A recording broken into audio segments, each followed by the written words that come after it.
Hi, இன்னைக்கு நம்ம என்ன செய்ய போறோம் அப்படின்னு பாத்தீங்கன்னா வேர்க்கடலை லட்டு தான் செய்யறோம். ஏற்கனவே இது வறுத்தது தான். இப்ப நம்ம சும்மா லைட்டா ஸ்லோ ஃப்ளேம்ல வச்சு வறுத்துக்கலாம். பாருங்க, ஒரு பேன் வச்சு கொஞ்சம் தான் நெய் விட்டுருக்கோம். இப்ப இதுல வேர்க்கடலை சேர்த்துக்கோங்க.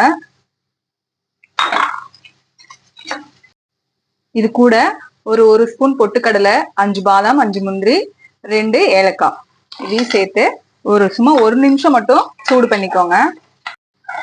பாருங்க, லைட்டா சூடு பண்ணி நல்லா ஆற வச்சு எடுத்துக்கிட்டோம். இப்ப இதை நம்ம மிக்ஸி ஜார்ல சேர்த்துக்கலாம்.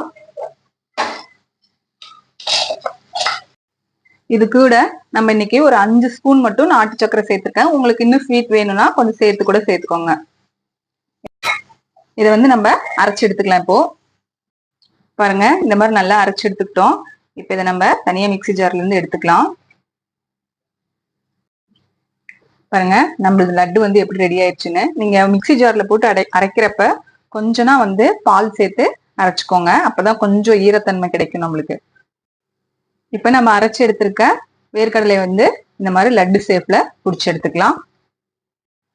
பாருங்க, நல்ல ஹெல்த்தியான வேர்க்கடலை லட்டு நம்ம வீட்டிலேயே ரெடி பண்ணிட்டோம். இது 10 நிமிஷத்துல செஞ்சிடலாம். கண்டிப்பா ட்ரை பண்ணுங்க. இந்த வீடியோ உங்களுக்கு பிடிச்சிருந்தா லைக் பண்ணுங்க, ஷேர் பண்ணுங்க, சப்ஸ்கிரைப் பண்ணுங்க. பாய்.